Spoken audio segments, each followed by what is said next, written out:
कहानी की कीमत उसके किस्सों से होती है और अगर किस्से ढंग से पेश किए जाएं तो कहानी शाहकार बन जाती है।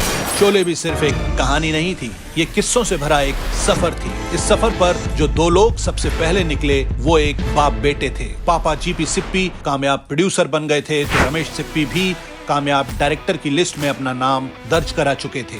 1971 में आई अपनी पहली फिल्म अंदाज से रमेश सिप्पी अपनी काबिलियत की झलक दे चुके थे। फिर 1972 में सीता और गीता फिल्म बनाकर रमेश जी ने यह कंफर्म कर दिया कि वो अपने काम में किस कदर माहिर हैं।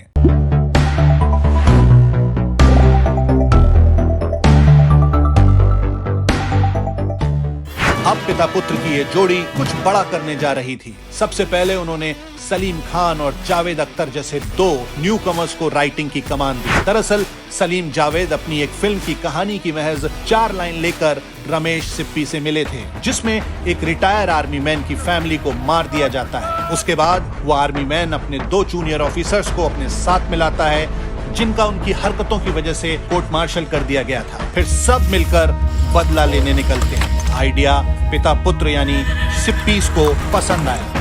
उन्होंने सलीम जावेद से इसे पूरा करने को कहा। उन्हें ऑफिस में एक कमरा दिया गया जहां दोनों को स्टोरी डेवलप करनी थी। मार्च 1973 में ये काम शुरू किया गया और अप्रैल 1973 में सिर्फ 1 महीने में ये काम पूरा कर लिया गया। हालांकि उस 1 महीने में सलीम जावेद ने दिन रात एक कर दिया था। ड्राफ्ट पे ड्राफ्ट लिखे गए, ढेरों फेरबदल भी हुए, क्योंकि आर्मी मैन की लाइफ पर कहानी बनाने के लिए ढेरों परमिशन की जरूरत पड़ती, इसलिए प्लॉट थोड़ा सा बदल दिया गया। अब कहानी आर्मी मैन की नहीं थी बल्कि एक पुलिस वाले की थी, जो अपने साथियों की नहीं बल्कि 2 शातिर बदमाशों की मदद लेता है। न जाने कितने चाय कॉफी के दौर चले और कभी कभी तो बियर के भी। अब मजे की बात यह कि फिल्म के अंदर जो कहानी किस्से थे वो रियल लाइफ से भी इंस्पायर थे, जैसे डाकू गब्बर सिंह। जी हाँ, वो वाकई एक डाकू था जिसके बारे में सलीम साहब ने अपने पुलिस ऑफिसर पिता से सुना था। वो डाकू गब्बर सिंह वाकई पुलिस वालों से नफरत करता था। जावेद अख्तर भोपाल से थे और वहाँ वो वाकई सूरमा भोपाली नाम के शख्स को जानते थे। हरिराम नाई भी उन्होंने भोपाल में देख रखा था। सलीम के कॉलेज के दिनों में उनके वीरू और जय नाम के दोस्त थे। इतना ही नहीं, सलीम के ससुर का नाम था ठाकुर बलदेव सिंह। जी हाँ, सलीम ने एक हिंदू लड़की से शादी की थी और उनके ससुर बलदेव सिंह नहीं चाहते थे कि उनकी बेटी की शादी किसी मुस्लिम से हो, पर ऐसा हुआ। और एक मजेदार बात, वीरू की शादी के प्रपोजल वाला किस्सा भी असल जिंदगी से उठाया था। दरअसल जावेद अख्तर एक्ट्रेस हनी ईरानी से प्यार करते थे, मगर लड़की की माँ इस रिश्ते को लेकर खुश नहीं थी। जावेद अख्तर ने हनी की माँ से बात करने की कोशिश की पर सफल नहीं हो पाए। उस वक्त जावेद अख्तर ने सलीम साहब से मदद मांगी कि वो जाकर लड़की की माँ से बात करें। सलीम राजी हुए। वो लड़की के घर पहुँचे। माँ ने पूछा, लड़का कैसा है?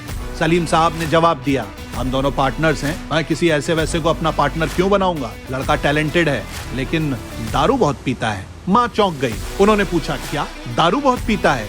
सलीम ने कहा, वैसे अब कम कर दिया है और 1-2 पैक पीना आज के दौर में सामान्य बात है, पर हाँ, दारू पीने के बाद उसका रेड लाइट एरिया में जाना मुझे पसंद नहीं है। अब आगे की बात करें तो फिल्म की कहानी में जय के पास एक सिक्का दिखाया गया है। वो सिक्के वाला आइडिया गैरी कूपर की फिल्म गार्डन ऑफ इविल से उठाया गया, पर मानना पड़ेगा कि नकल के लिए जिस अक्ल की जरूरत होती है वो सलीम जावेद के पास थी।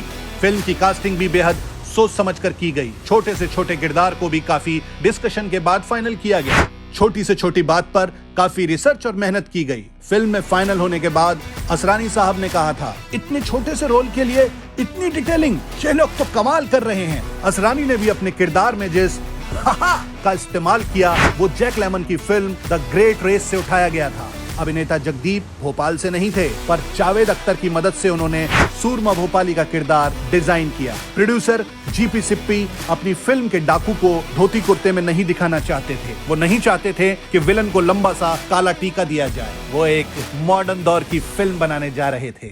शोले के किस्सों को लेकर आज का एपिसोड बस इतना ही। आपको ये जानकारी कैसी लगी कमेंट द्वारा हमें जरूर बताइएगा।